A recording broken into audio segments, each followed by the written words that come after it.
what Yeah. they want you to think. It's like most shit is green. Yeah, well, I feel like when I was in elementary school, they wanted us to believe that Africa was a desert. Right, Like yeah. the whole continent was a fucking desert. It's like most of Africa looks like Lush. green and lush and actually really very similar to the diversity of climate that you have even in North America. I mean, it's actually probably more diverse. Oh, way more diverse. But in that, like, okay, so then what ends up happening is the Chinese climates are way more diverse than they want people to think. So then you get all these different regional variations on things where it's like... Because I've seen images I've seen parts of China that are just like America. Right. Like every part of America that I've experienced, I've ridden on a bus through China and seen that and had that same kind of experience. Mm-hmm. And the only ones that I haven't are the ones that I've seen in pictures on the internet or in videos on the internet of like, super tropical places that are like beyond the level of exotic that Hawaii represents. Right. Like Hawaii is a pretty exotic place. But it's not continental United States anyway. No. And for that to be like Hawaii gets dragged into American identity to be exotic, but then when it comes to representation, it gets excluded. America also owns Micronesia, or is it American territory? And it's right next to the Mariana Trench, and it's a place where this is actually kind of interesting. There are a lot of. It seems like there are more incentives for U.S. citizens to retire to Micronesia than we're made aware of. Mm-hmm. It's like because they have their own currency, I think, and it's like based on the dollar, and it's because it's a place of it's right next to a place of interest. Like it's like regulated by U.S. Navy. Mm-hmm. There are a lot of resources there, and so it's like they want people to go there because it increases, just the presence of the U.S. population in general. And it's also a tropical wonderland type place. It's like a beautiful, they've got everything. Mm-hmm. But, I guess that's not really part of the American identity either. No, not at all. And I think, again, that's where it's the same thing with Puerto Rico, in that Puerto Rico is only part of the American identity when we need something there, like a base, or need them for a vote that's not like a hey, we want you to chip in on this, but it's not going to affect you. Right, yeah. Because it's like they can vote in some things, but not like federal elections or the presidential vote or something, where it's like they get representation up to a certain point, but then it's like the whole notion of like, what is it, DC having its own... Oh yeah, its own representative. Right, but it doesn't get its own vote in the electoral college or something. So it's like, I'm sure there's an argument that its population isn't sufficiently. Well, but this is the difference between commonwealths and states, and then districts, and then this is where all these things come into play. I thought part of that was that very few people actually live in DC. Right. Yeah. I mean, that's part of it. But then you see things like Virginia is like a commonwealth and not a state. Or, I mean, I guess technically it's probably both, but... It's a commonwealth and a state. Right, yeah. But in the sense of, like, legally, as a commonwealth, it gets different. It has its own... It has different abilities to establish... policy. A whole slew of policies that they can do that are different. Which I think, lead to things like, I believe it's Virginia, where it's like the only state that can notarize for all other states. Ooh. like all 50 other states. So like, I bet that's like part of the significance of the John Hancock. Like he was from Virginia, right? that makes sense. I mean, He also had the big signature. I just thought that was really funny.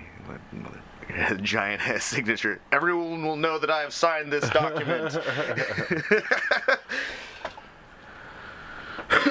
But yeah, that's interesting. The early stages of the United States are so. It's not shrouded. It's intentionally mistaught in the sense of like we don't like to. We are taught that this country was founded in 1776 in the sense of this was like the United States that we know now as being the first. That's when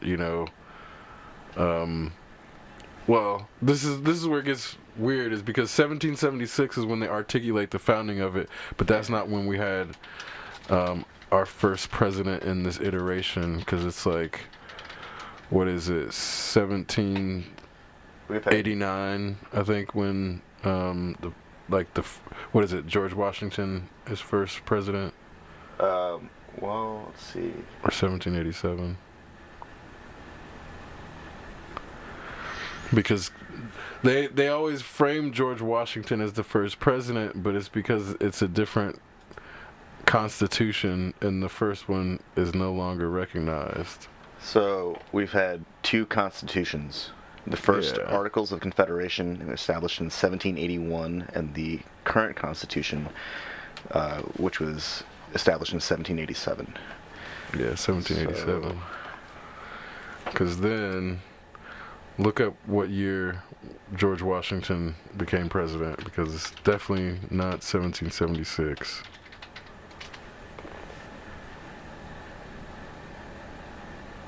1789. Yeah, 1789. Yeah, so I was not wrong about that year.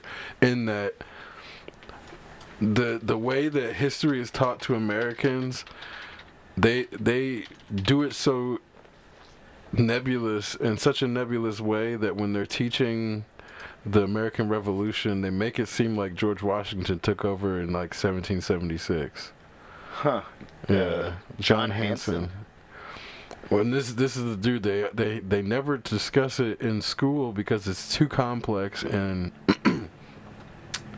it's like you have to find out about this stuff outside of your school system in a way that makes people start distrusting their schooling, because then what ends up happening is people will say like, this dude is black, because if you look at the way he's portrayed, it's like actually kind of hard to tell what his race would be. Yeah. But then it's like, that's not necessarily the most important aspect of it, but it's like, the issue with this guy is that schools can't discuss him because they have to create this narrative that George Washington is the first president and not this guy. So if you have this idea of authoritative nationalist school system that's trying to make good citizens and not good students, then you can't have nuanced discussions about who the actual first president is. So you have grown-ass adults who don't even know who John Hanson is and still think George Washington is probably president in 1776. Yeah. And that's again, I can't necessarily say it's their fault. It's more so this is how this country has a weird way of indoctrinating people in a way that they don't know they're being indoctrinated in that. I think at this point, the most interesting thing about the process is that once it's revealed where these gaps are, what fills the gaps, it changes. It obviously makes things more complex, but it kind of sheds light on this reality that our history isn't really this solid, sculpture of our country. It's this wad of clay that keeps getting molded and remolded, and a lot of that reflects whoever's the sculptor at the time. Right. And oftentimes obviously I'm talking about like a group of people who have somehow managed to gain enough power to control how history is presented. Yeah. And it's in their best interest, obviously, to make sure that other people are, maintaining this narrative history. I think that's the reason that an older civilization than the United States probably has problems with that, because to them it's like, these guys are like, they're pretty young still. Mm-hmm. Well, okay, I think this is kind of important. But they've been doing it too, so it's... But at the same time, the issue also becomes, now we have a point where people are unaware of history, but then also don't trust news sources or sources of information. So it's like, if somebody was to look at so let's think about this. 1776 to 1789. That's a 13-year gap. Now, discussing the idea that most people in America have not analyzed that gap to exist at all, to understand that the transition from being a colony of Britain to being an independent country with a president didn't happen in 1 year, let alone overnight. Then I don't think those people would necessarily take the next, what I would think the logical steps would be like, what happened during those 13 years? Yeah. What was going on during those 13 years during this transition, and then what was the ultimate reason that we had an outcome where George Washington is president in 1789, but not 1776 or anything? Like, what happened between 1776 and 1789? Because there's a whole lot that can happen in 13 years, and for people to have like had that information glossed over in the first place. He was a general, right? Yeah, we know that. We sure. know that he did engage in military activities against the British, but do you know what the commander-in-chief is? You don't stop being a general. But do you know what the commander-in-chief is? The dude in charge of the military. The civilian dude in charge of the military. Because he went from being in charge of the military as an actual general, and then to be president, he then pulled in those powers so that as a civilian leader, he still had control of the military. So there's these things about the presidential role that if you don't like see the foundation of it, seeing as to what he did was consolidate power, so he kept control of the military. Yeah. But in that there's also the whole reason there's like different articles of confederation is because they were trying to come to terms with, like, there was infighting as to what was going to be the standards and practices of the United States, which ultimately led to consolidation of power in that office in a way that then they started to create things like the Navy, and then Secret Service goes back even to Britain before, so the Secret Service isn't something that's like new. Like, I think Secret Service even goes back to like Egyptian and Roman, like. I think it goes back. I think it goes back a long time. I think the idea of intelligence, like an intelligence group existing, a brain trust, a think tank, any of these things. I think these are all old concepts. Like the consolidation of information has always been, something that leads to power. Well, because you even had like the Janissaries in the Ottoman Empire, which is like, that's a clear force that is it's like above the military. It's like above Yeah. the normal military, and they're designed specifically to protect the Sultan. So it's like that's effectively, Secret Service. When I went looking for, the name of China's intelligence agency, I learned that the general consensus is that Pakistan has the best spy network on Earth, like the most comprehensive, like most, like. Able to get anything they want information agency that exists. They have the best technology. Pakistan. Pakistan. I'm. I was like blown away by this. They've got like access to everything. I'm skeptical of that. In that, the Ukraine hackers are like notoriously the best on the planet. Well, maybe their hackers are the best. In that, but the entire network, the quality of the entire network. But that's part of it. In that, I think what ends up happening is relative to the foundation of their country, they probably have the most improved.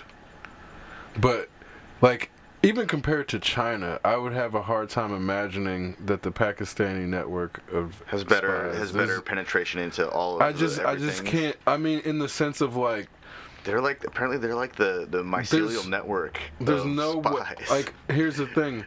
There's no way, due to the age of the country alone, that they can have something that's more long-term plan than China. And this gets back to like, so this is where again, I think how they define it depends on what they're trying. Yeah, because this is where like there is absolutely no way.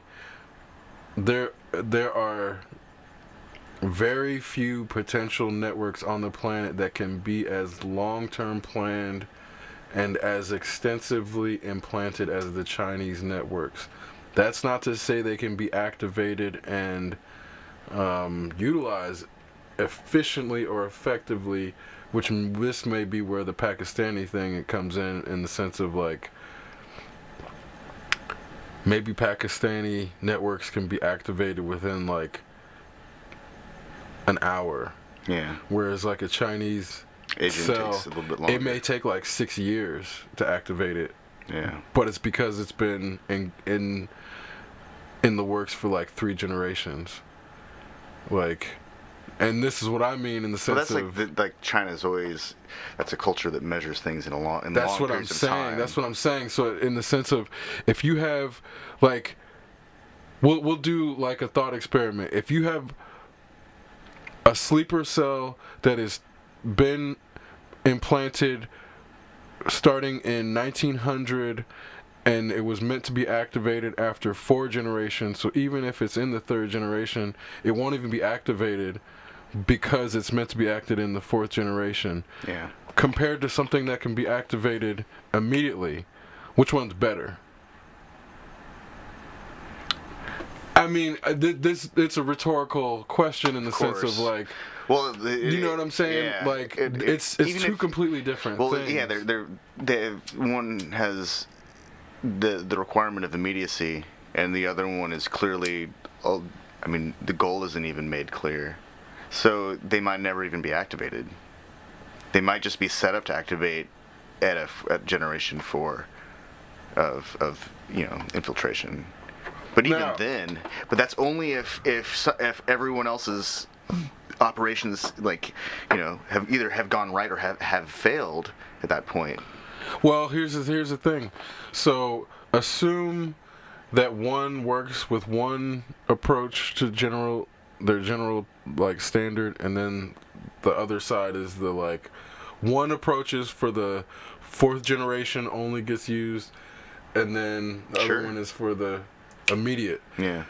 There's going to be so many 4th generation that are around and available that you're not going to be able to tell the difference between them, like, oh, the 4th generation are activated, but then there's going to be 3rd, 2nd, and 1st generation that you're going to have to figure out which one of them is part versus of the handling. Yeah. the other ones where there's only the immediate like network. So that's where anytime somebody gets taken down in this one in the immediate network, that's like something that is definitely going to be used soon. Versus in this network, if somebody gets taken down in the third, second generation, they may have never even been close to being used, and that's like basically wasted energy. So there's these different elements of like how you create your network that make it so that one way secures it in one direction, and this secures it, or it doesn't secure it, it makes it beneficial in another direction. Yeah. So it's like, it's just, and that's where I mean, like, I could see Pakistan having the capacity because of Advances in technology. well, it's not just that, it's that Globalization. they've had to survive against India in a way that's demanded that they stay advancing. So then on top of that, they have internal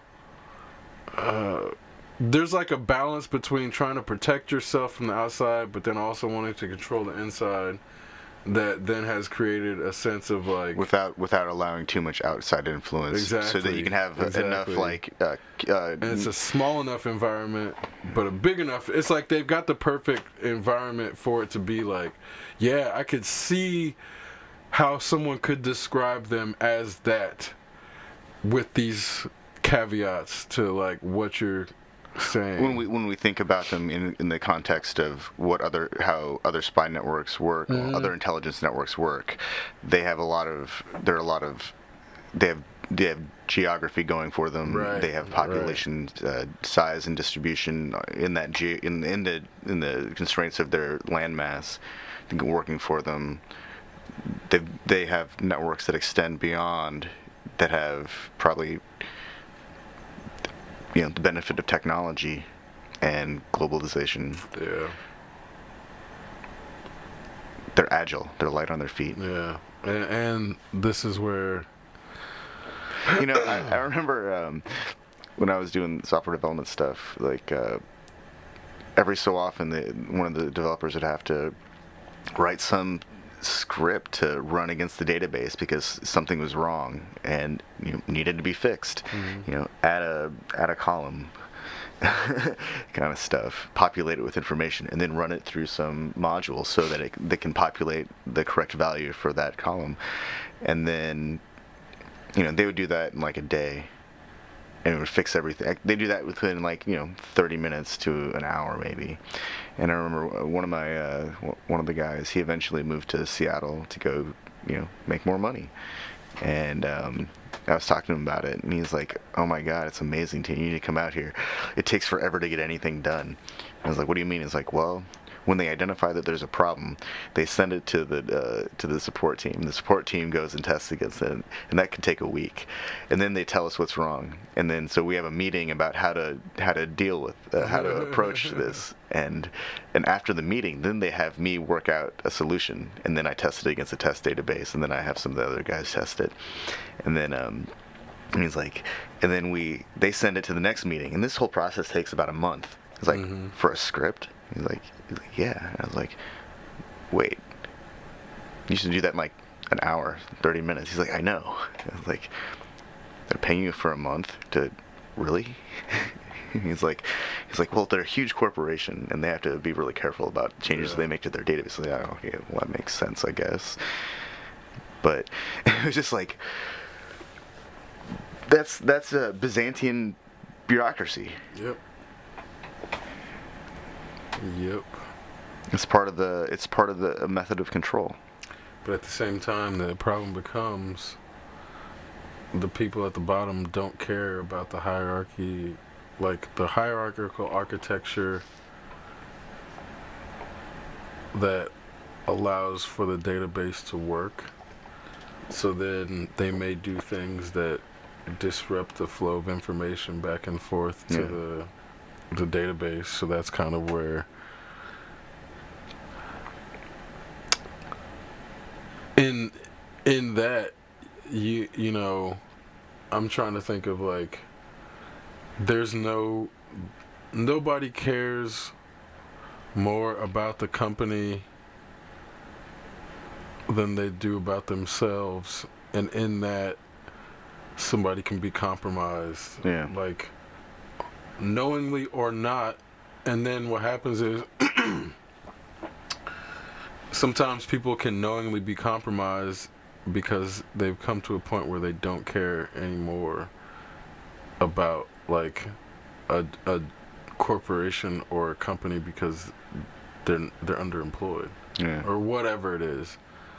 And once things get to that point, that's kind of where corporations want people to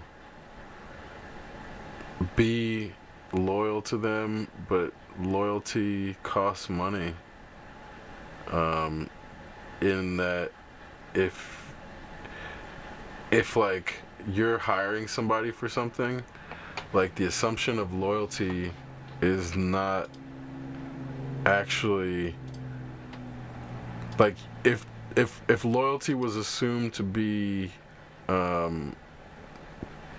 expected, there would be no non-disclosure agreements, or like there would be nothing that people were like,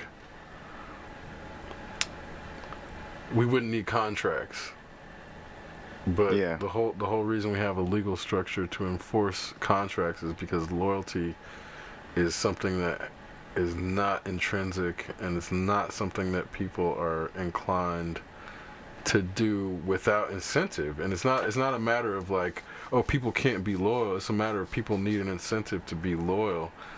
And corporations have come to a point because of profit motive, and also woke culture, where they have to appear to be woke culture.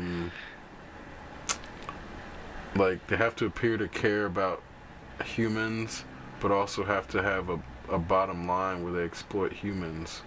So it's this like it's like a paradox of an existence, in that because, like, for example, Tito's vodka, they have this thing where they talk about how they're like animal, or they advocate for animal adoption, and they have shit on their advertisements. So it's like, we're, vodka for dog lovers, and it's like, what the fuck? Like, why is this bullshit necessary? But it's completely necessary in modern times because people. Vodka for dog lovers. Yeah, like people need identity expression in their consumption, because that's like, on the one hand, that's actually the only way you can That's like influence things. Yeah, it's like all of the lifestyle beer commercials. Right. And what else? You can guarantee those lifestyle beer commercials like contribute to preserving forests or some shit, or like something that people will feel good about when they read it on the back of the bottle. It's like 5% of every beer you drink goes to preserving the forests in one area, and people will feel good about that. I bet that one area is like a natural spring.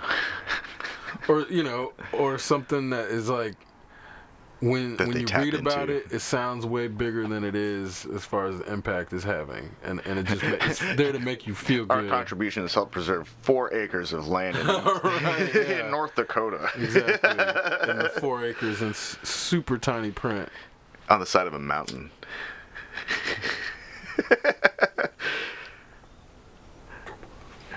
But that, 4 acres on the side of a mountain would actually be pretty amusing. Like a bunch of rocks. We preserved a bunch of rocks, and nothing grows up here.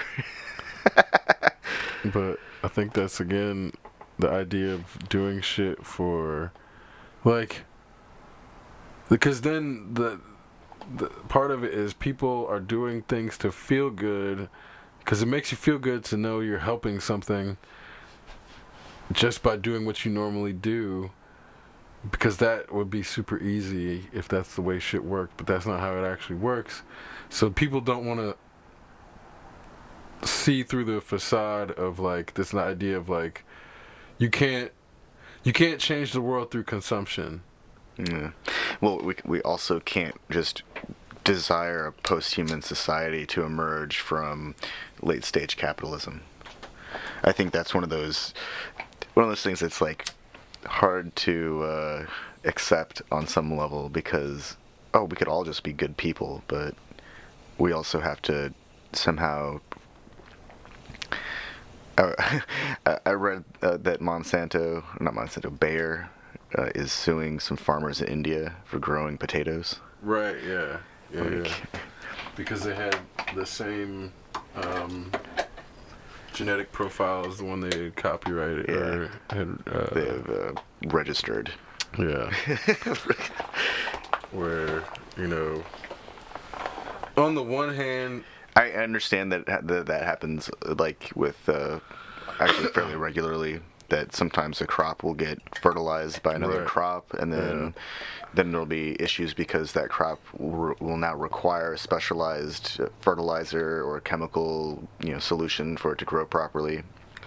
I mean, because then they could weaponize that shit and then do it to people's farms without them, consenting to it effectively, and that's kind of where that's definitely happened, and it's not something where it's a conspiracy theory or people are like, oh, Monsanto is just this evil corporation that could do this. Like, no, they are doing that. But then there's the issue of like, then there's farmers that steal genetics too, so it's hard to tell. There were issues of farmers holding on to like I think it was corn, and it ended up pollinating a Monsanto field. It goes both ways. Wind blows in all sorts of directions, and so I mean it's. I remember reading about an organic farm that got hit with a bunch of pesticides, and it killed part of their crops. And they don't use any of that stuff, but their neighbors do. And they tried to sue them, but lost because it's like, we can't control the wind. Right. And they're like, well, we're an organic farm. And it's like, yeah, well, this is zoned for, agriculture, and everyone out here is doing agriculture, so. Yeah, this gets to this weird place of like. That's a really weird entitlement. Like, I bought this land and I'm going to grow organic, so I demand everyone else alter their farming practices so that I can facilitate an organic operation. Even more so than that. I just read an article about somebody who had suffered anaphylactic shock on a plane from peanut allergy. Just by being in the cabin with it. Yeah. And my thing is like, this makes for a very interesting. This is an ethical dilemma. It is an ethical dilemma in that, how much are we supposed to make an environment safe for someone who has these types of problems? So this like, it's the same thing with the organic farm. Are the neighbors supposed to change the chemicals they use to accommodate for the organic farm because they're downwind? Are people on a plane not supposed to eat peanuts because someone in the cabin has a peanut allergy? And then it becomes... I'm not giving up shrimp just because someone out there is allergic to shrimp. But then, if that person on the cabin suffers anaphylactic shock because you decided you wanted that shrimp, are you responsible? Because kind of. And this...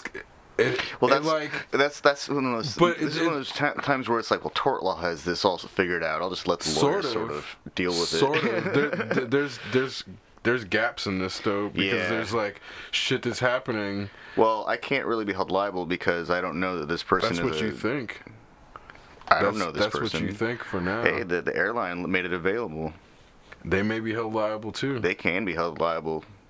We may both, and that's what I mean in the sense of like, when this shit happens, there's situations where you never know, like, okay, so for example,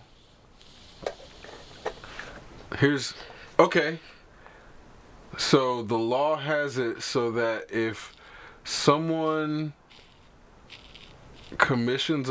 I forget which state this in. It may be Washington. Oh, it's the if you're like even like anywhere near it, like you can be charged with like the full felony during the commission of a felony. Yeah, and then there's a bunch of states that have that. So then there's on top of that, 20-something, 30-something states that have that. So say you and I decide I suggest we go steal somebody's car. In the process, you get shot by the person whose car we're trying to steal and you die. I can get charged with your murder, even if the person who shot you is not me. Yeah. In some states. So this is kind of where, due to the changing notion of responsibility of, especially in certain cases, so say we're sitting here drinking and you give me alcohol. You drive home and I drive home. You may be held responsible if I die partially. You may not be, depending on how much of it was voluntary, how much, in the state. So again, there's these cases. It's determined on how far the prosecution wants to take it, and right. So here's the thing. So say we're on a flight, and you're like, "Oh, I want a shrimp cocktail," and the waitress comes in like, "Hey, there's this person on who's allergic to shrimp. We're asking people not to get shrimp unless you really." Well, that's like more information. And then you get indignant about it. This is what I'm saying. Yeah. And then you're like, I don't give a fuck about this person, and you express this verbally, and then and then that person goes in anaphylactic shock. You may actually be held liable because it then becomes an act of negligence. Just situationally, because you knew about it.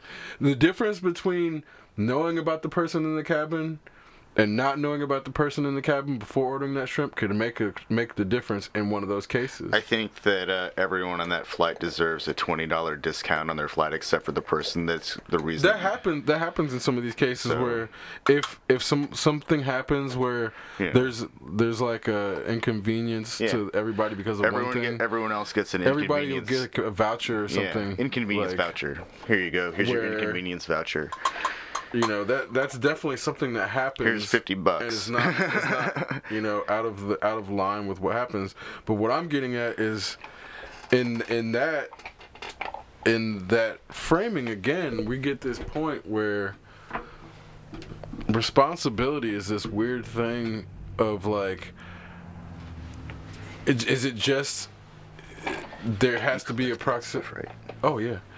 If there's a proximity in time where responsibility disappears, when is that cutoff time? Because then this is kind of the same issue with like how people can rationalize. So like if I decided that I was gonna make some like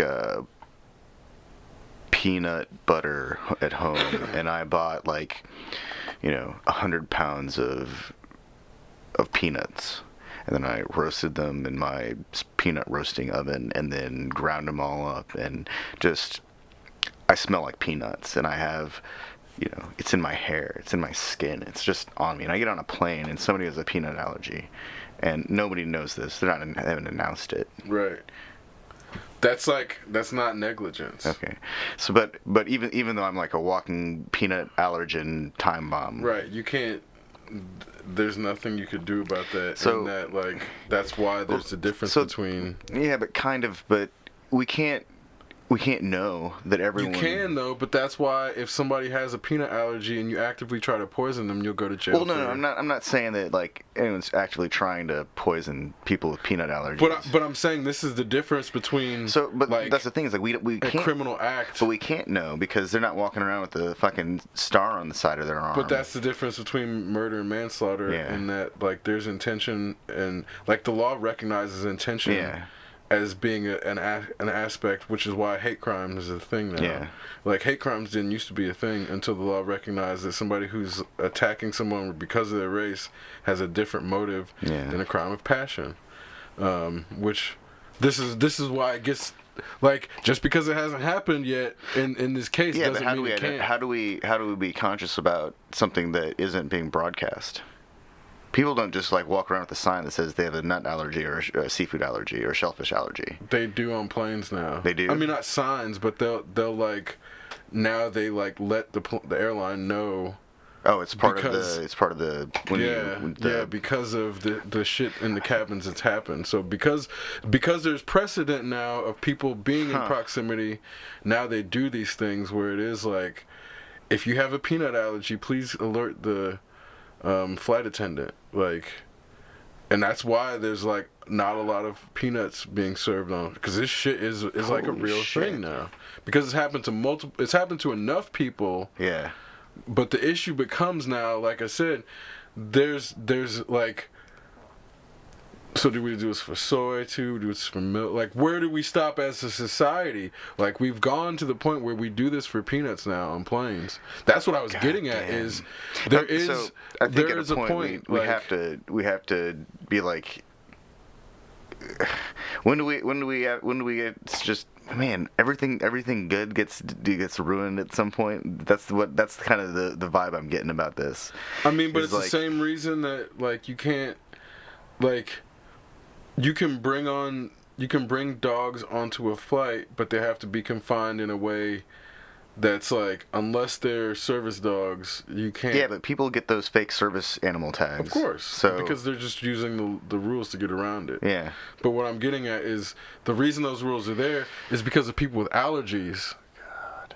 Mostly. In the sense of, because you want it so that there's not dander in a way that's going to create like a situation that makes it so that people with allergies on your flights are going to start having like breathing problems, because then you're recirculating all that shit. It's like, yeah, there's all these things that we actually already do, and it's the same thing with like pet fees on hotel rooms. So what is it they do? What do they do with when someone on the plane's like, I have an animal allergen, allergy issue or whatever, a dander issue, like, and this is the problem, is that once I'm allergic to dogs. What ends up happening is I'm allergic to birds. They don't, like, when they have a new one and they don't have a protocol for it, they end up doing something that ends up putting the person like basically in the wrong for having an allergy. So then they end up like locking them in a bathroom or some shit. Holy crap. They quarantine the person, because you can't quarantine everybody else. Yeah. Why can't they quarantine the dog? I mean, they can, but it's already too late. And that's what I'm saying, is like, once something's in the air, they have to try to quarantine the person and isolate, like. So a person who roasts and makes peanut butter and is coated with peanuts gets on a plane, and then somebody else gets on a plane after them and says, I have a peanut allergy. And then the person who is now on the plane says, I make peanuts, but I've already been on the plane. Yeah, then they probably take the peanut allergy off. They take them off the plane completely. Put them on a different flight. Yeah. They would, like, if they were in the air, they would land that plane. They would literally land that plane, because that person could go into anaphylactic shock. Yeah. Because this is the thing. If that's discovered mid-flight, before anything's happened, it's such a situation that they will likely, like, try to divert the plane to somewhere close and get that person who's got the peanut allergy off and get them on a different flight. Wow. Like, because it's happened enough. Wow. Holy shit. I remember when I was in elementary school, one year they stopped serving peanut butter and switched to almond butter. And I could taste the difference. It was really weird. Like, it wasn't as good. It wasn't as creamy. It was like drier. They could have done something about that.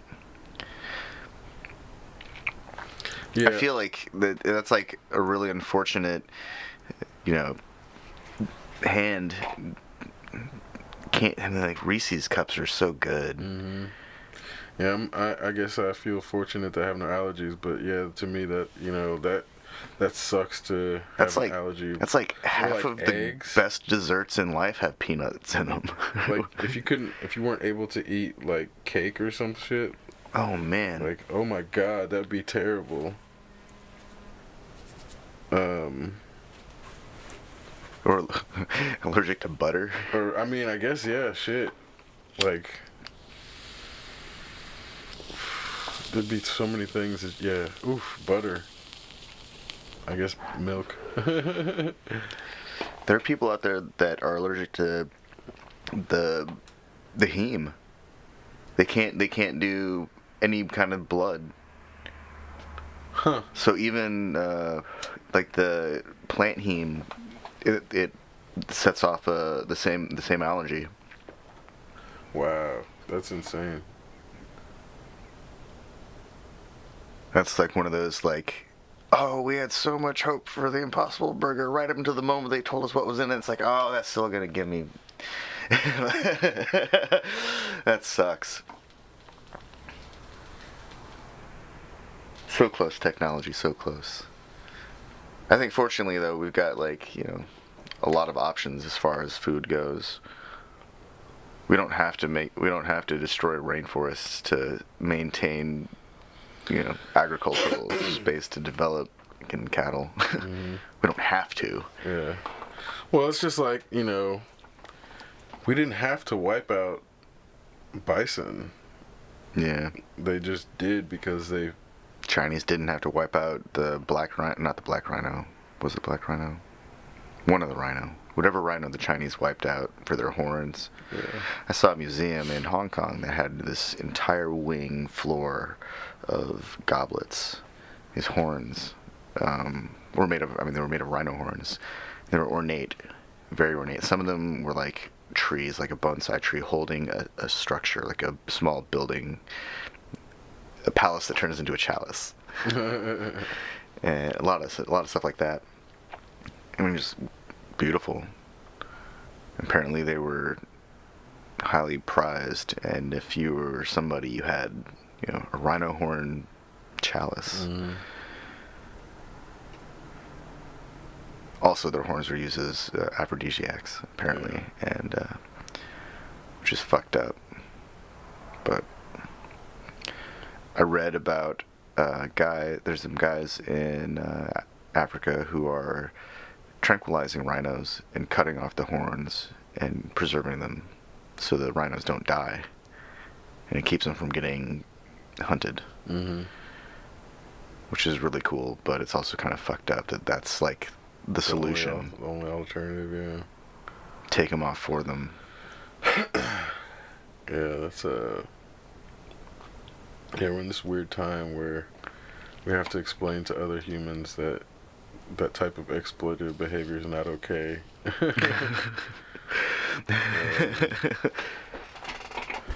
And it's like, on the one hand, too, you have to be wary of trying to create moral high ground that's like about being perfect or having the best ethics on the planet, because nobody can be perfect, but at the same time it's like there's things that we can just be like, yes, this is categorically wrong as a species, but it's a matter of getting those 1% to 2% that are still going to do it to stop. I saw this meme. It was talking about how somebody doesn't think that they're a leftist extremist. They just want like humane treatment for people, essentially. Mm-hmm. And how to somebody who engages in inhumane behaviors, humanity is offensive. Mm-hmm. Right. So Yeah. I think there's a lot of I hesitate to say perspective correction that needs to be applied, but I think that maybe it's not necessarily a correction. Maybe it needs to be broadened, or we're at this stage where education has been devalued sufficiently for enough generations that it's hard for people to see beyond like the limited scope of their world. Mm-hmm. Even with all of the technology that we have, it's hard to see everything. You can't see everything. Right. Nobody can. And even even if you could, there's so much, like, and not all of it's really worth watching. I think that that's one of the things that just even just traveling within a region of the country, don't even have to go across the entire country, but just traveling around the region of a country, you can see a lot of like diversity, economic diversity and cultural diversity, and the entire spectrum that just those two things create.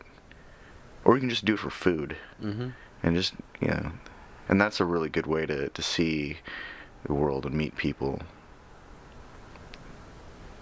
I remember when I was younger, I loved driving all over the place looking for like hamburger specialty restaurants. That was like one of the things that I really enjoyed. Like, I still enjoy it. The all-American hamburger, which is not really all-American. Right. Yeah, it's hard to, because I guess there's different ways of being like, bread and meat goes back a very long time. Yeah, like even minced meat goes back a long time. So, and in America, they stopped calling it a hamburger during World War II, or maybe it was World War One. Yeah, it's one of the two. And they started covering it in gravy and called it Salisbury steak. Yeah. Yeah. Which, if you ever, you can make. It's easy to make a Salisbury steak at home. You get some ground beef and you season it properly, and then you make a gravy and you slather it on there. You cook it in it. It's not that hard to make, and if you make it yourself, they actually turn out pretty good. It's like a variation of meatloaf at that point. Yeah. But it's really just a mini meatloaf. They're not. I mean, when you're starving, they're not bad when they're the Stofers or whatever. Oh yeah. Like I can, I would demolish one of those things if presented one, just because, when you're a kid, that stuff's awesome. Yeah, exactly. That's like, I mean, it's junk food. Totally. But it's awesome. Taste it like blows out your taste palate. buds completely. You just like all the sodium. I used to, speaking of sodium, I used to take the fried chicken that came with mashed potato and corn. I used to take those and add salt to the fried chicken because I felt like it was so greasy that I needed to like increase the salt to get the flavor correct. That's funny. That stuff's nuts. Yeah, I'm very cognizant of trying to undersalt things. Yeah, I can't even eat those things anymore. Like when I try, it's like my mouth just tightens up and it's like too much salt. I tried to eat ramen the other day, and it was like, how did this not kill me? And like, I'm pretty sure like what doesn't kill you definitely makes you weaker. Contrary to popular belief. Yeah, like, where would I be if I hadn't consumed all that ramen throughout the course of my life? I'd be way better off. Yeah. It was like poisoned noodles. Well, I think most people associate ramen with like the struggle. It may have been like they were really old, like maybe 5 or 6 years old, pushing a decade-old ramen. I don't know. It was like there's something wrong. I ate it because I was like, I was determined to consume this ramen. It's like, man, I haven't had a fucking ramen in years. Oh, shouldn't have done it. Well, I've had like Thai ramen that was made more recently. It's deep fried, and it's like really fancy noodles, and that stuff's fine because that actually ends up tasting like the kind of soup that you get at a noodle joint. For good reason. It's probably the stuff that they serve at a noodle joint. Right. Yeah. But yeah, no, it was like Nissan brand ramen. It had to have been old. Because I've made like, broth out of bouillon cubes, and that stuff doesn't hurt me. There's something about this ramen. I mean, there shouldn't be any ingredients in there that get you sick. Yeah, I know. There's not enough, like... Maybe I just didn't put enough water in it. Oh, that definitely would have fucked me up. Yeah. I thought I put enough water in it. Well, did it expand in your stomach, maybe? Because that's part of it, if it was slightly undercooked or something.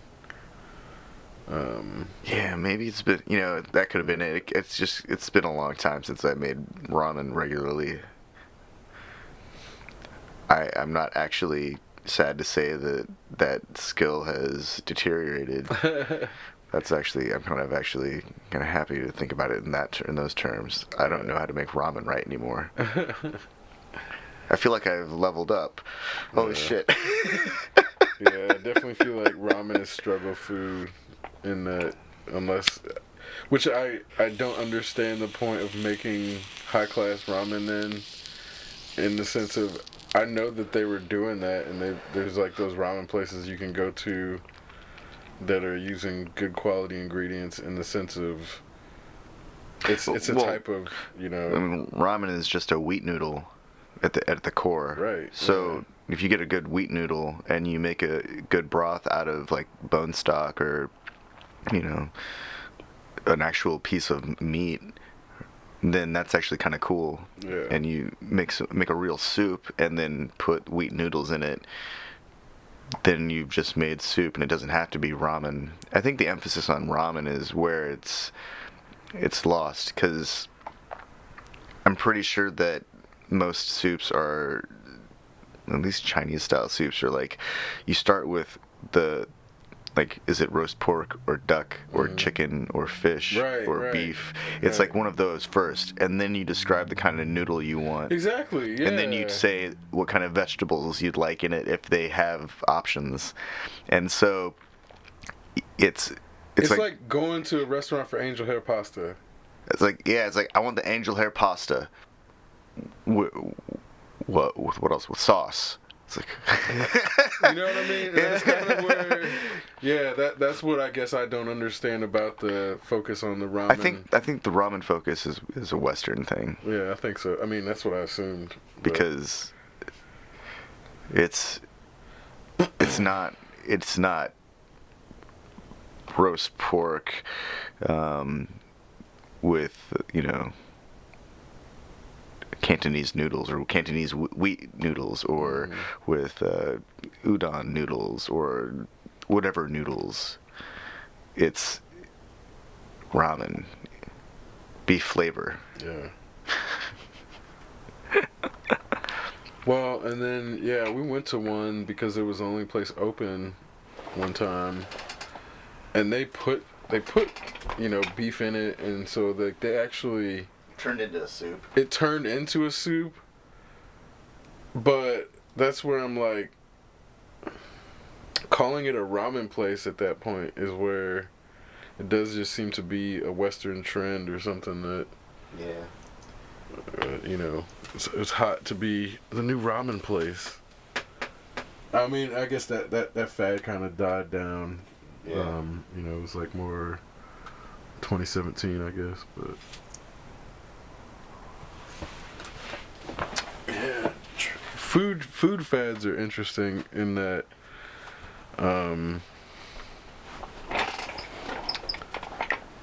it's very hard to invent something new in terms of food. So that's when you get the cronut fad, like the big fad of cronuts, where that came and went. I'm, as much as like everyone loves bacon, there was that like 3 or 4 year period where everything had bacon on it, and there was bacon beer, and then bacon syrup, and bacon jam, and bacon salt, and bacon everything, bacon wallets. Yeah. And that was like too much.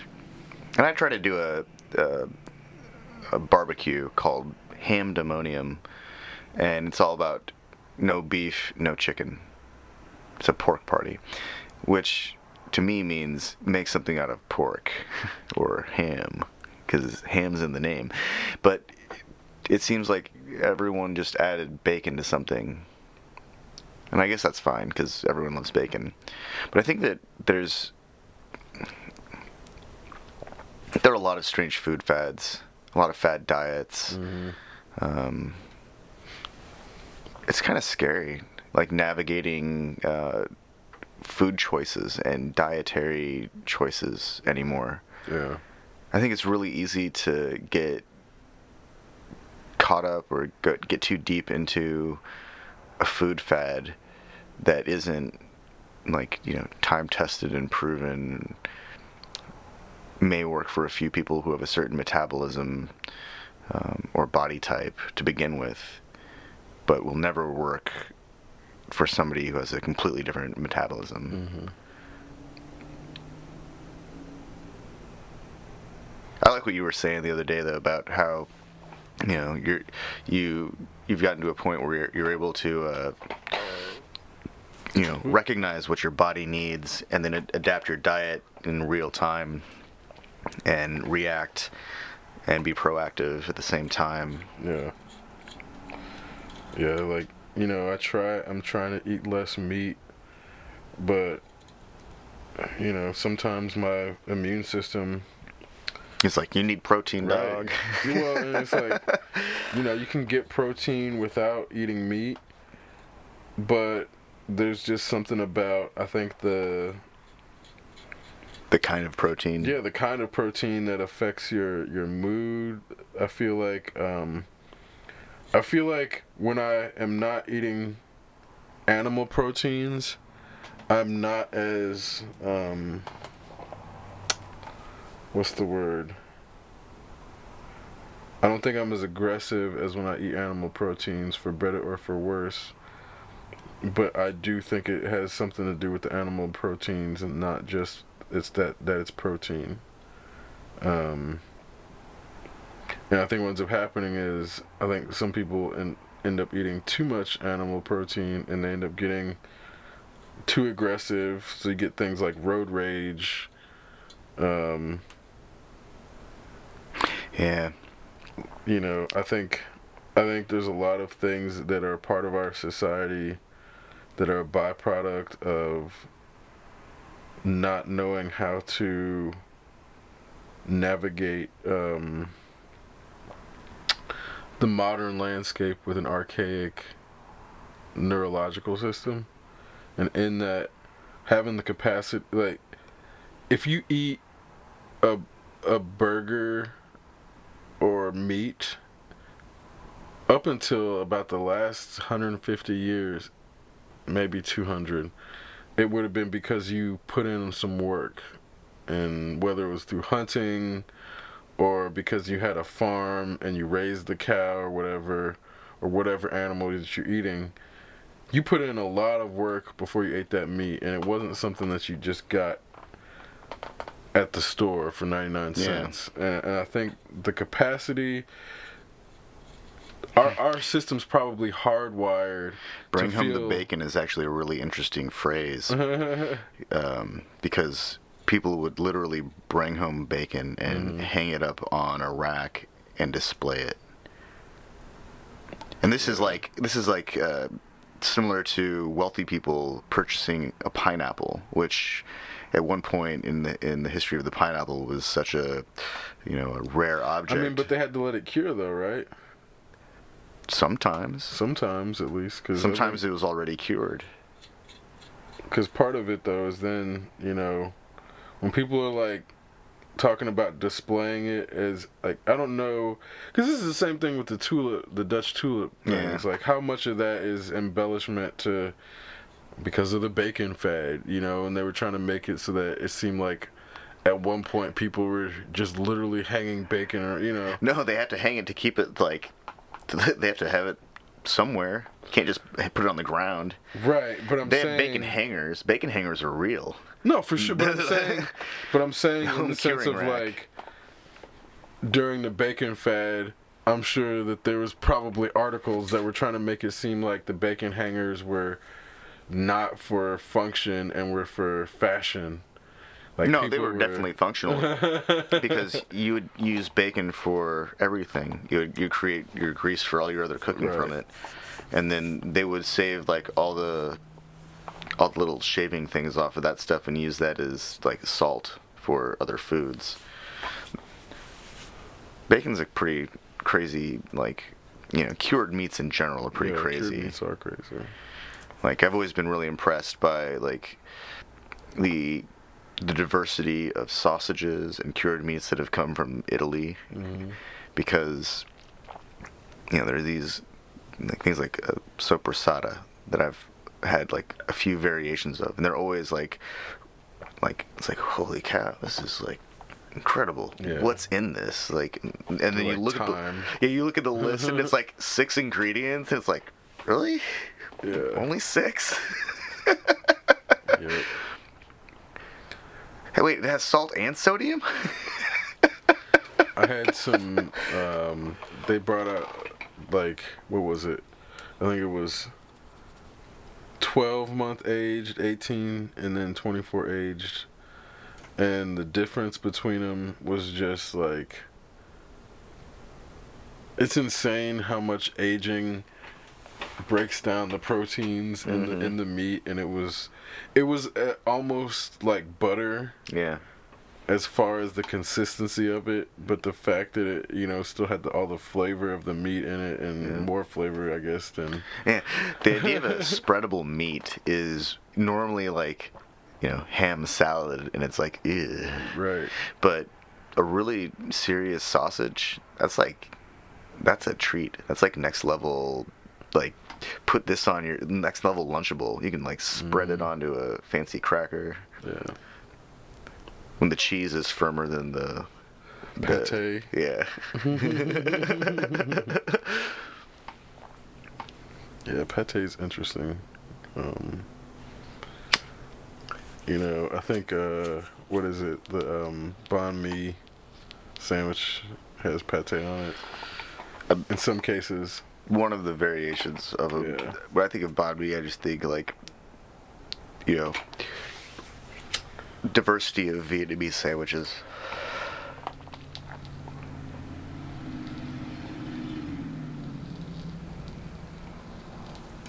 Which I feel like has a pretty heavy French element to it, or influence.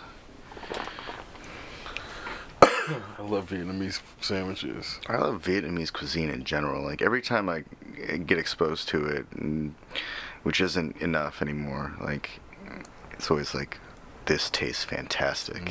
Or like, whoever came up with this combination, like, right, give them a raise. Combinations. Like, whoever decided to pair these things, like, they are a genius. That's how it always ends up feeling. I think there's a lot to Southeast Asian food, actually, where it's like, because it seems like a lot of the cuisine is geared towards, like, combinability. Like, you can mix and match almost any way you want, and then add some additional sauce or seasoning later, and it won't overwhelm the combination of flavors. And a lot of times, each of the flavors are like have their own way of standing out, but still creating their own thing. Like, they form a band of solo artists. That's funny. Yeah, that's funny you should say that, because then yesterday, Yassi made some biscotti, and the ingredients came together, and you couldn't taste any individual one, but they had a flavor that was like a combination of them all. And that's where, I feel like there's a balance. I think that's the difference between biscotti and a cookie. Yeah, because like a cookie you can taste the individual ingredients in a cookie. Yeah. Like, that's really crazy when you really try, and you can actually end up tasting the salt in a chocolate chip cookie.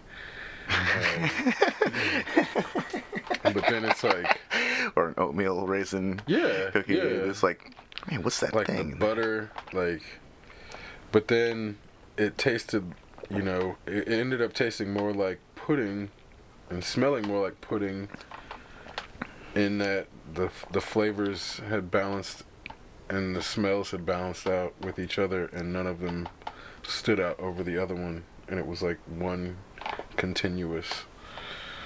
But I think that's where, when you're talking about the flavor combinations, I'm starting to see the difference between shit where you can pick stuff out, but then shit where it comes together to create a different altogether, because those are two completely different approaches to creating a flavor profile. I feel like that's the alchemy of cuisine right there.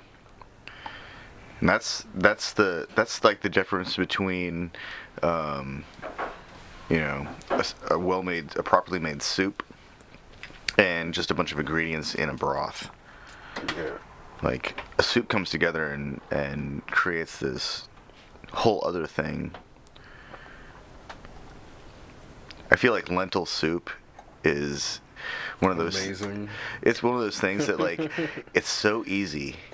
Like just throw everything in there, throw whatever you got in it, and just cook the hell out of it. And the lentils are like, come together, brothers, and we shall form the Voltron of soups. And I mean, you gotta try to screw up lentil soup, basically. Yeah. Well, there's some things that just absorb flavors so well, like squash. Have you ever had spaghetti squash? Yeah. It's weird. Yeah, it's really weird, but it's like good. Yeah, it's such a good. It's very variation on the textures, flavors. Because it's like that's such a good name for it, spaghetti squash. Because I wonder what they called it before spaghetti was invented. Right. Yeah. Well, at the same time, would they have even been able to cook it? Or did they name spaghetti after it? Yeah, you never know. And then why did they call it spaghetti? Who's spaghetti? Spaghetti a dude? Because if spaghetti is a person, that was just their name. Man, what a... I bet Spaghetti was the guy. It was the family that cultivated the squash. I was gonna say, I bet Spaghetti is the guy who invented the like thing that turns the noodles into the thin. Oh. Like, we could obviously Google that, but yeah, in the sense of it's fun to guess. I think it's more fun to think about it like this, though. Yeah. Because part of it is spaghettification is a thing. Yeah. So that's kind of where the term has more to do with the stringiness. The shape. It has more to do with describing the shape of... Yeah. And I think the process as well of like turning a bigger block into little noodles as well, in the sense of there's like bow tie and what is it, regatta? There's like rigatoni, I think. Yeah. And risotto's kind of a pasta, isn't it? I thought it was rice. I guess it is pasta. Or... Couscous is a pasta. Is it? I think so. I think it's like made out of like all the same ingredients, just rolled into little balls. Huh. Couscous is something that I haven't had recently either.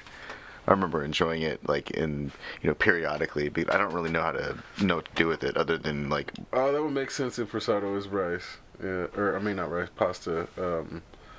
Because it's like the size of rice, but it does have I guess a texture of more pasta.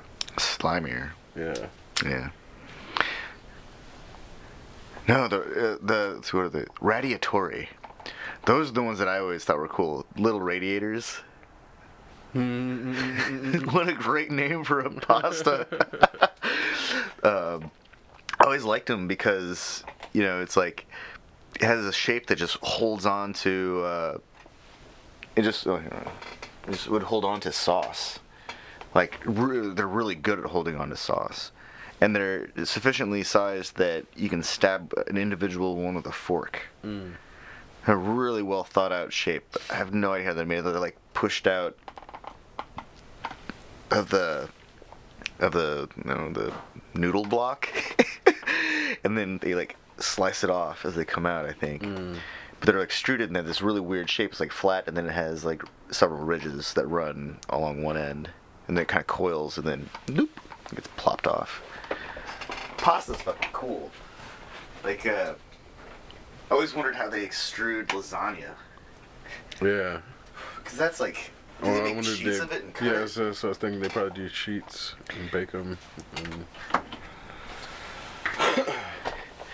Lasagna is one of those pasta dishes that I've always struggled with because, I mean, aside from buying a frozen one, which is really easy, every time I've made them myself, I feel like I always try to let the noodles cool sufficiently so that they're not still like absorbing too much when I get them in there.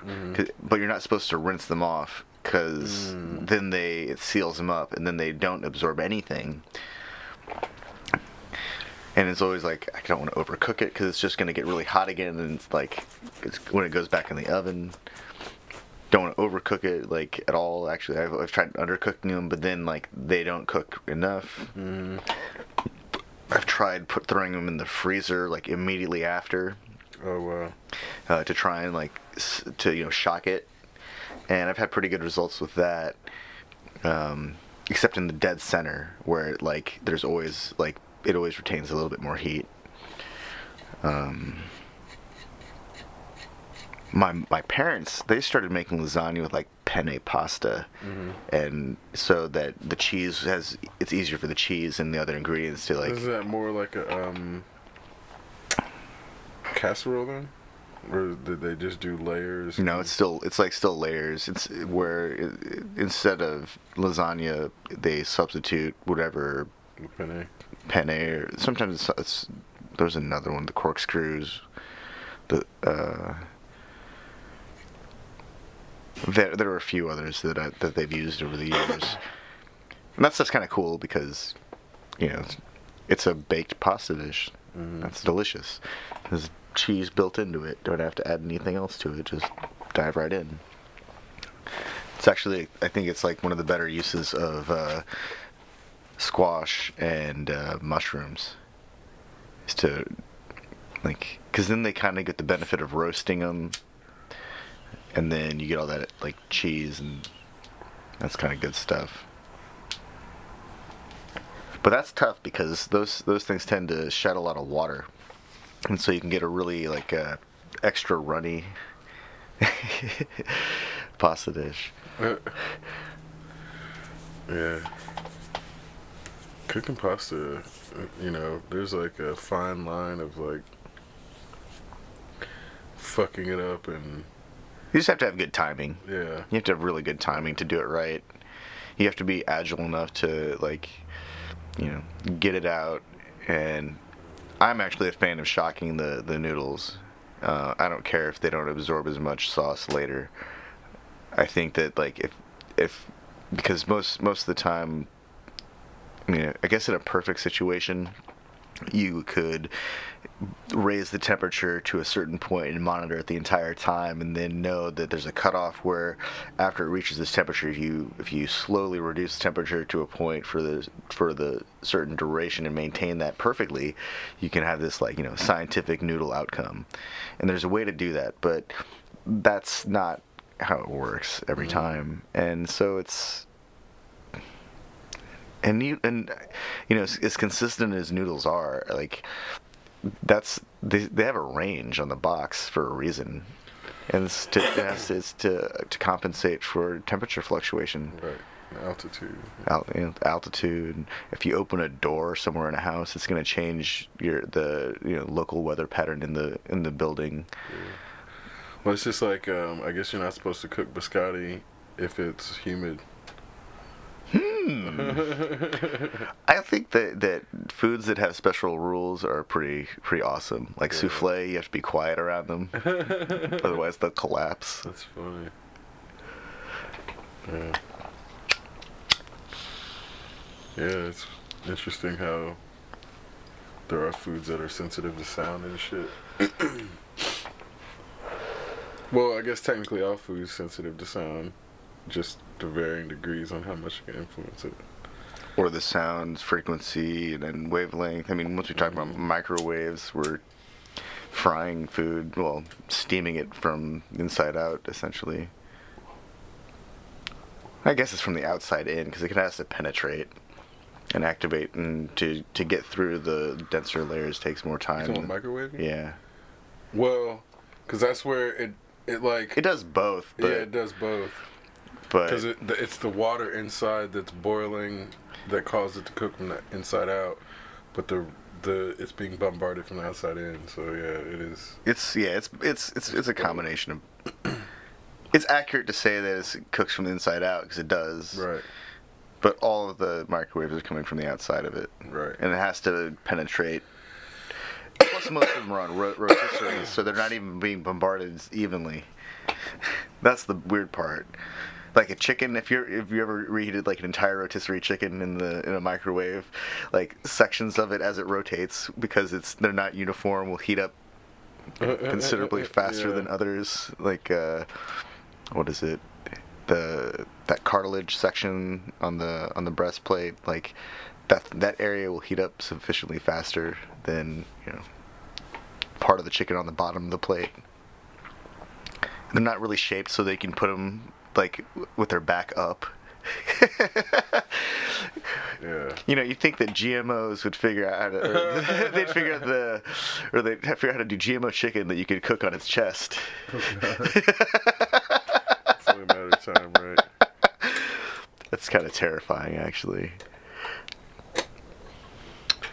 Well, and then I think that's part of it is people are. I don't know if people are considering their eating habits in the sense of what that actually means to eat another living thing. Because on the one hand, there is an element of like what the Highlander implicates in the sense of you are absorbing the energy from the thing that you ate, and it's not as cut and dry as trying to say, oh, you're gonna be able to run as fast as a deer if you eat a deer.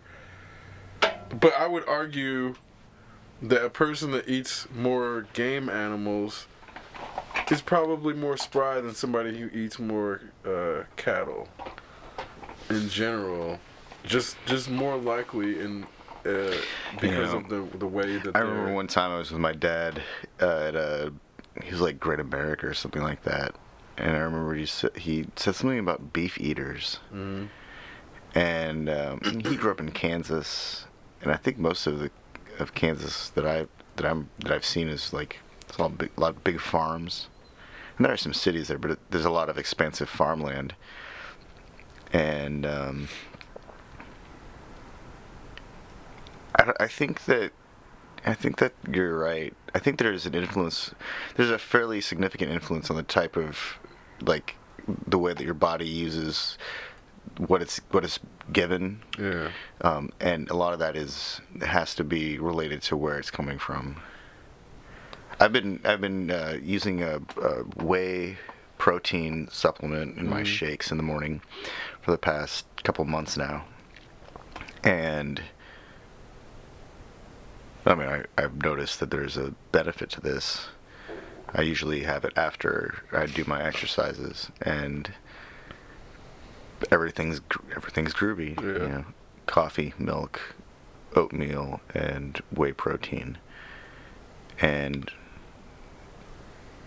I'm pretty calm about everything. Sheila likes to have burgers regularly, and so I have noticed there is a little bit of a difference in, like, I'm a little more antsy after I have a burger. Yeah. Whereas if I have one of these like milkshakes, basically, even if there's a cup of coffee in it, a cup of milk. Even with a cup of coffee, I don't feel like I'm like edgy. Right. Yeah.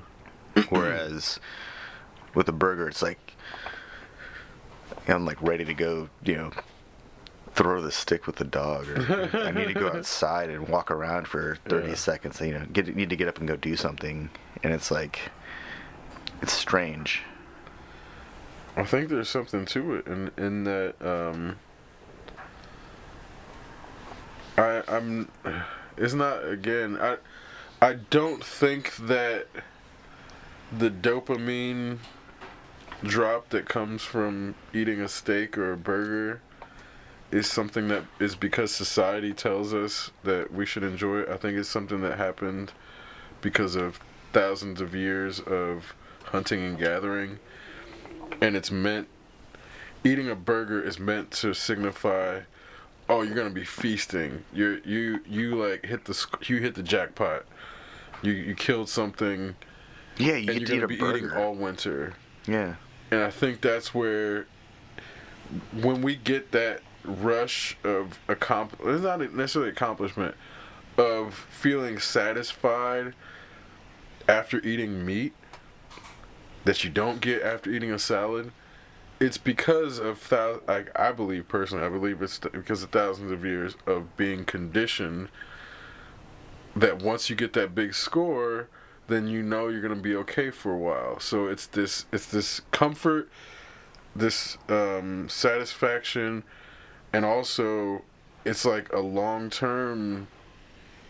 There's a feeling of long term, like what's the word? Stability. And in that, when we eat things like ramen, we feel like it's struggle food, and I think there's a sense of, over time, things like rice, white rice, it's good, but if you eat it without butter, you feel fucking poor. Yeah. And I don't think that's an accident, and it's probably because over thousands of years, we've had to fall on certain staples as species, in broad senses to survive. So that's where there's going to be things that make us feel certain ways, and we don't necessarily even know why yet, because our brain is so complex that we're still learning about it. So this is where, to me, it becomes a thing of, we have to be very careful about how we reinforce our pre-existing systems with things like burgers, in that there comes a point where I do think it would be, let's just say for the sake of this conversation, that if you eat red meat, that it does make you more aggressive, and it does make you more inclined to act on your aggression.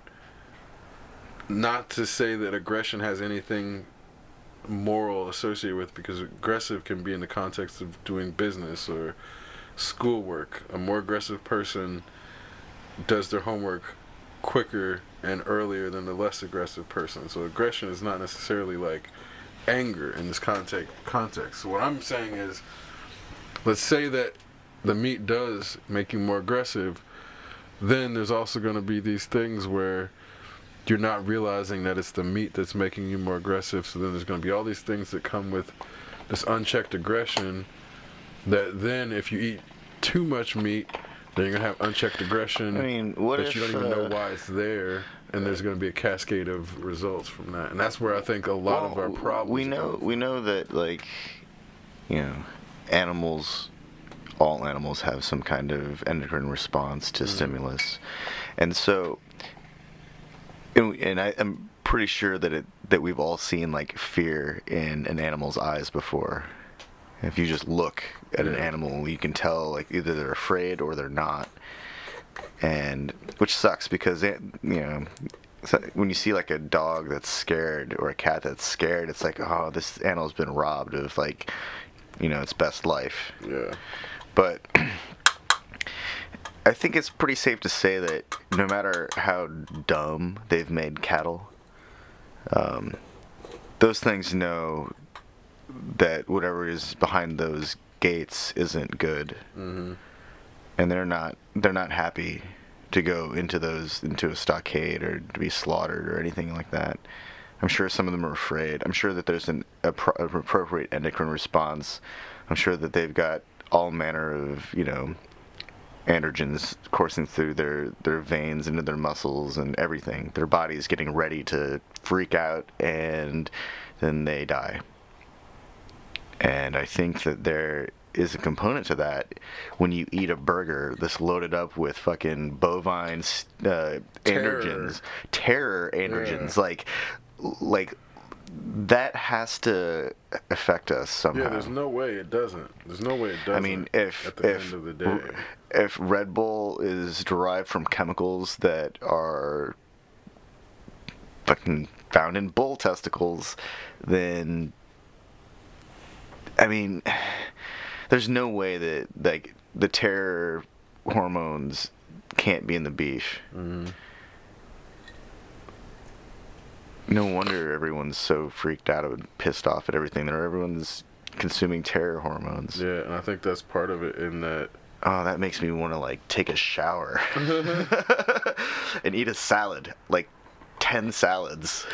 I mean, and I think that's part of it though, is like when you analyze, people have been saying you are what you eat without analyzing what that actually means, because then you can take out that aspect of it in that if we have something that's lab grown, petri dish grown from the actual cow protein,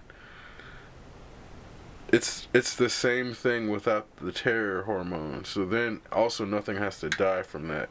Yeah. So in that scenario, if everybody's eating that, what does the landscape then look like? Because then we have a whole different. Well, there are complete industries that either have to that only have to change suppliers because the processing facilities are fairly similar, right? Mm-hmm. I mean, the processing might be slightly different, but they can retool. Those aspects of the industry can retool, and the agricultural groups that are creating beef can they change to grow something else? Assuming they'd want to. I mean, I'm assuming they want to, because it's in their best interest to remain, in the market and produce a product that people want. And so really at that point, it's just an issue of making sure that the food tastes good, and that people want it, and that the substitutions for various recipes make sense, and that people are willing to try them. Yeah. Because in that, I do. This gets back to the notion of we live in a capitalist society, whether you like it or not. The only way to affect that is through capitalist means, and as such, if we can argue, talk about, discuss whatever verb you want to include, if there is language involved but no capital movement in a capitalist system, it's not actually going to be affected. And I think this is where, yes, you can convince people to move their capital using words, but at the end of the day, there is a sense of people want to affect change through words without changing their capital habits. And I think that is something that we don't have the capacity to do.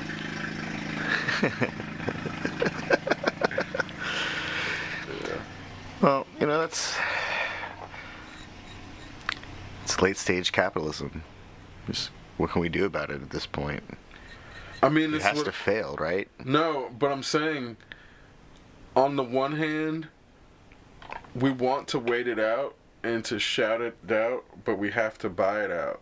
Yeah. That's the only way because the other problem is the people who want it to end are still participating in it because they have to. No, that's what I mean. You can't. What's the alternative? And I mean, we have to change the system through the system. Right, and that's what I'm getting at. In that there is this idea of waiting it out being perpetuated in the system itself. But how can you wait it out if you have to participate? Exactly, because that's that's how it. That's the whole. It's like, put an Agent Smith in there. Well, that's the idea that that by not non-participation is like is casting a vote for like not supporting it, but it really supports the system because it doesn't support the opposition of the system. Right. We're in a weird place. We're in a super weird place. We're in a very weird place, and I think this. That's the reason that that's the reason that voting is so critical in a democracy. Yeah. Because I've been reading, a lot of people like to point out, like, well, it's not actually a democracy, it's a republic. And it's like, no, it's a democratic republic. And it's a republic at the top, but on the ground it's democracy, because that's the only thing that we have. It's not, though. But it's not. And this is where this is where... But it's like neither... For white neither dudes thing. it is. Well, yeah. And this is like... It always was for white dudes, and then briefly for white and black dudes, and mostly never for women.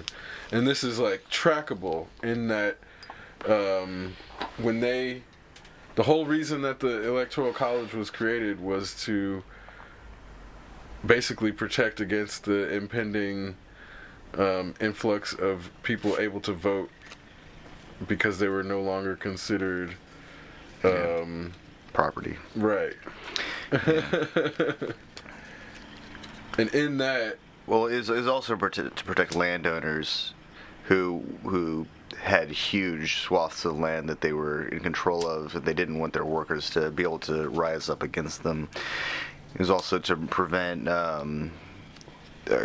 population density such as a city from overriding the interests of somebody who owns a lot of land.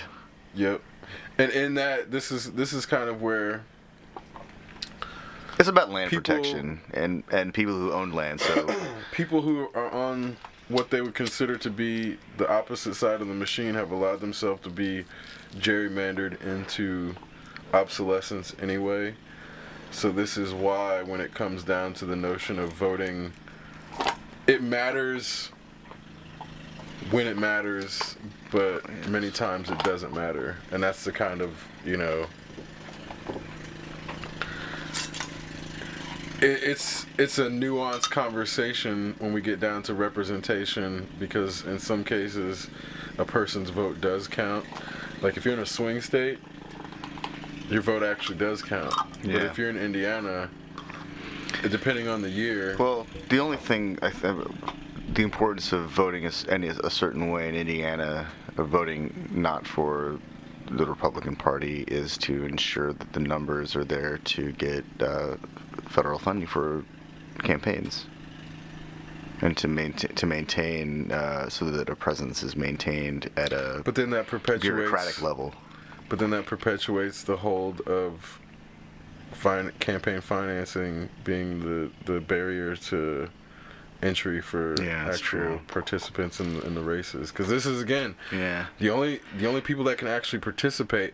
So this gets back to... You have to have the resources. You have to this have is the why land. Tulsi Gabbard's considering boycotting the debate. Yeah. So this is a problem that we acknowledge exists, but because we have to beat the other side, beat the other team, we just have to go along with it for now. God, I hate this beat the other team crap. I don't even like the team. I saw this thing today that was like, it was like trustworthiness, and it shows Bernie with over 50% believe they can trust him, and then Warren's got 50% who believe they can trust her, and then Biden somehow has like 49% who believe they can trust him, and then Pence has like 42% that can trust him, and then Trump's got 35% people who believe he can trust him. And it's like, I don't believe this can, and it was a Fox News poll too, so it's Did like, they say how many people they tested? It's probably like 1,000. Surely. But it's just one of those things, like, I don't even believe that. Everything that I see on in the media anymore is so fucking polarized. It's either like it's got to be inflammatory. Some of it should be inflammatory, and it's just like people, like adults yelling at each other now. Mm-hmm. Basically, Our Congress members are yelling at each other and then making these scowling faces that are like just. Well, now whenever I'm watching a monitor of any sort, I look to see what's actually happening on the screen. Is it someone is it a talking head trying to tell me how I should feel about something? Or is there actually something being contributed to, like a larger existence by this person speaking? Because if there's nothing being contributed to a larger existence, then that person is just trying to manipulate me, and that's the only thing it's there for. Yeah. And that's kind of where it's. Most things are just there to manipulate. That's the thing is, like, I don't think that our congressional representatives should be losing their shit like that. No, I mean, I think that if they're at the point where they're like freaking out like that and yelling and getting, they've lost their ability to present a rational argument at that point. It's just yelling. They're just incensed. They're just mad. Well, I don't really care about somebody who's mad and yelling about shit. I need somebody calm to develop solutions. Right? And that's what we all need. We don't need them. I mean, that's what we're told, but then this is the problem, is like, then when you have to deal with serious issues, if you can address them without getting emotional, then you're a sociopath to some degree. Yeah. Like, if somebody can talk about, like, a serious issue and be completely emotionally detached from it, then that's a problem. I'm not saying emotionally detached. I mean, you're not saying, but that's what the expectation is, because that's why. Yeah, but we can't have, like, no offense to Ben Stein, but a monotoned, I don't care how well educated they are. You can't have someone Andrew Yang's not in the front Yeah. running, because people's notion, like, this is the problem with the expectations of excuse me, a single person able to fulfill all these positions. Yeah. Because then the idea becomes, then we believe somebody like Obama did it, and then he had, like, all sorts of help, though. He had a whole team.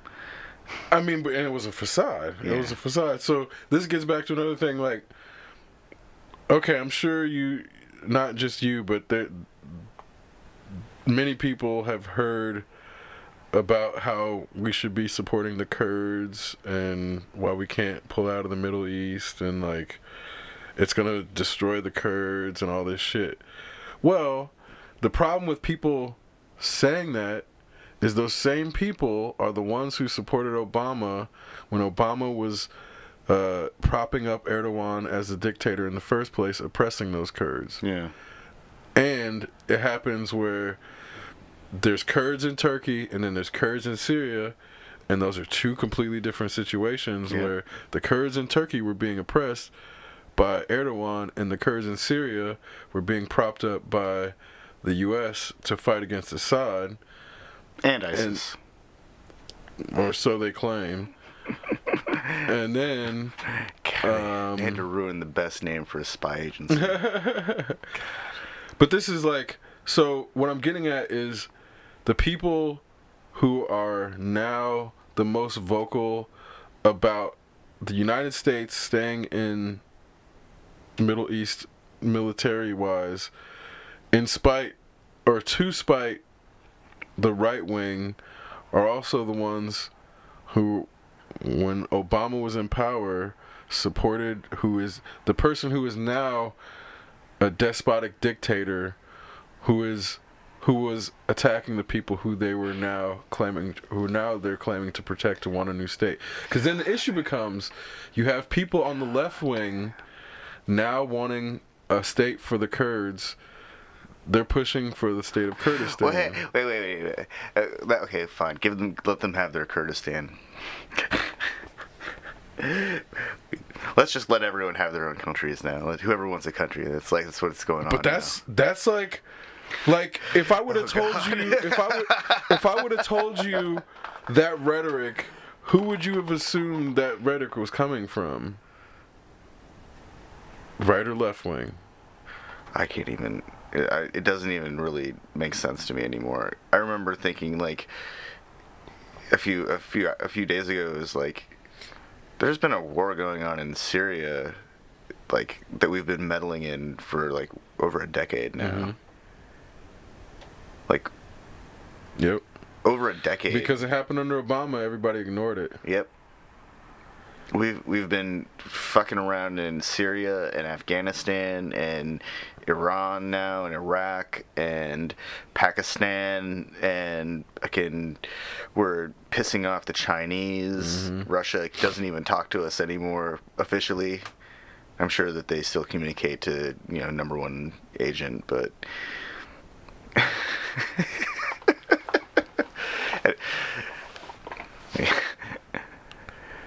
yeah, I mean, I guess in that context, South America doesn't like the United States. Mexico's pissed off at us. Canada's pissed off at the United States. Wait, who else is on this list? Japan still likes us.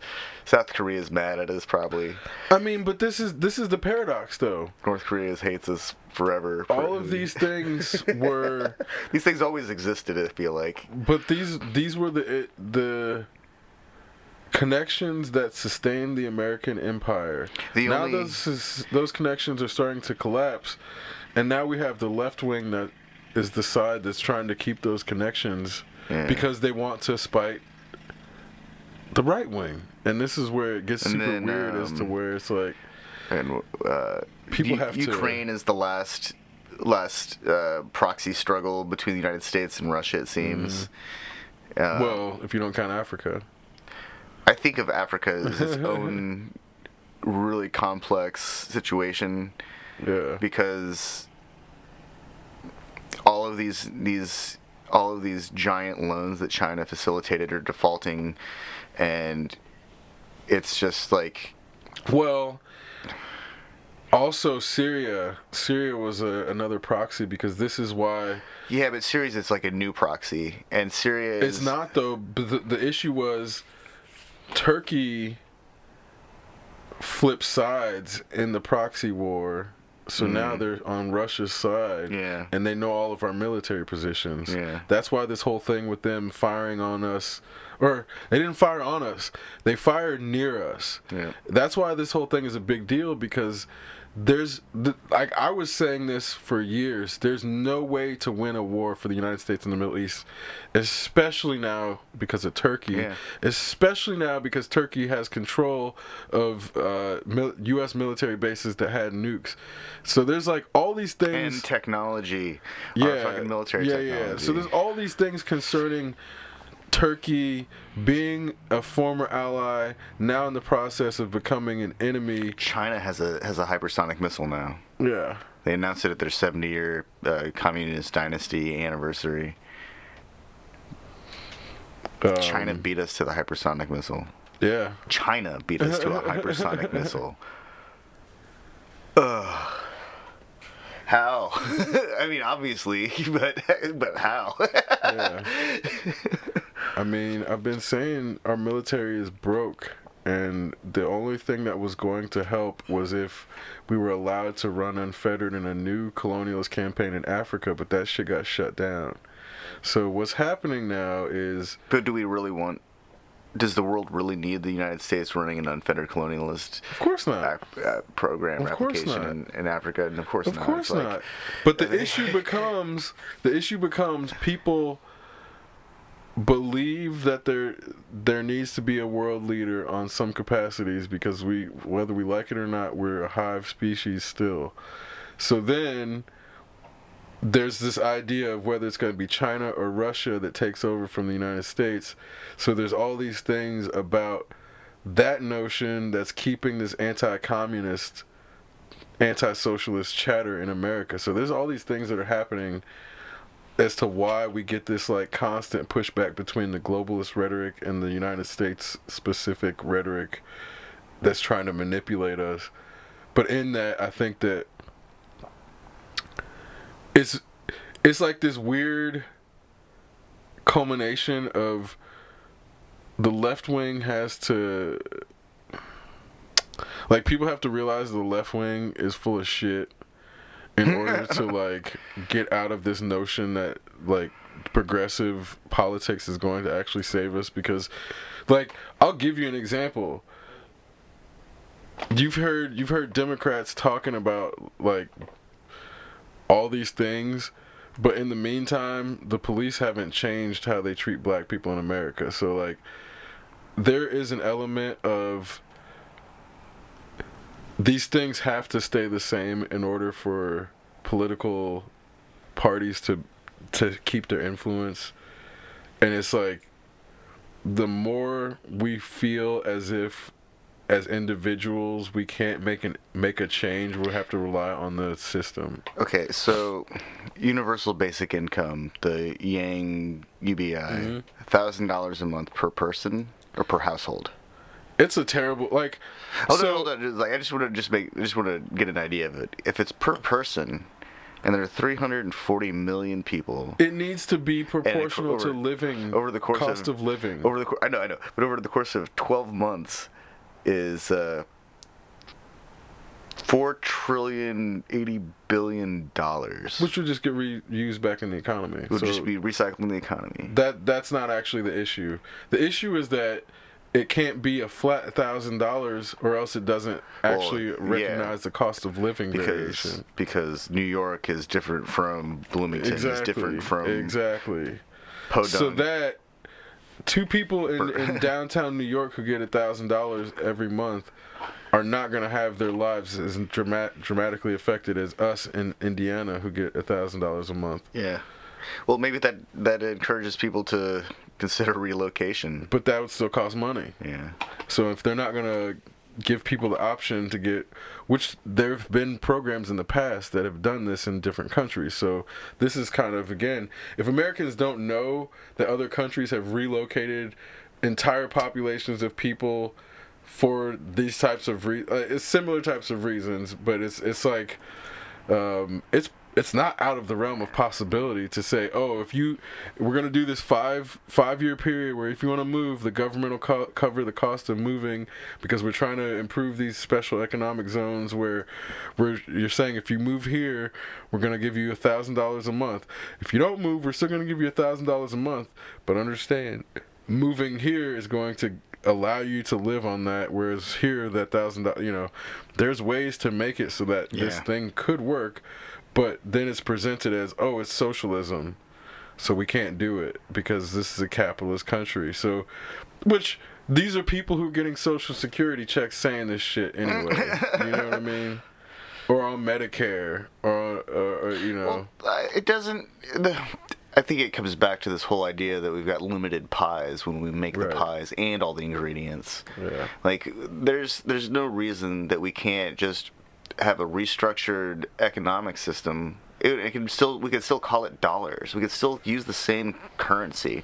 We would just have to restructure the way that value is exchanged or quantified or stored. And of course, now it sounds like we're talking about cryptocurrency, but not necessarily. I mean, but that's the thing, is like the best things that I saw come out of all that was Hyperledger. That kind of technology. And a ledger is a ledger no matter where it is, really. It still describes a methodology of keeping track of transactions. And so it's still the same system. It just has a few different terms. I mean, and then the issue becomes, though, most people operate within this and don't know how the system works anyway. So that's when convincing them that they need a new system because their system currently prevents them from actually engaging in it is a hard sell when people feel, because this gets back to the whole thing of like, when you vote, you feel like you've influenced something. I voted today. But in reality, it's a mechanism of keeping that level of participation at bay in a way that just keeps people involved enough to feel involved, but distanced enough to where they have to keep working the 9 to 5 to support the infrastructure that's actually keeping them in effectively working slavery. And that's kind of where this is like, I mean, it can get way worse in the United States, obviously, but the issue becomes when people are working for something that in which they're being exploited and they're not getting fair compensation. That is the entire United States, effectively. And then that the United States exploits other countries to that same end, and then only a small group of people benefit from it. So that's kind of where, if people knew how few people benefited from the work of an extreme number, we would all come together and overthrow those like 2,000 people.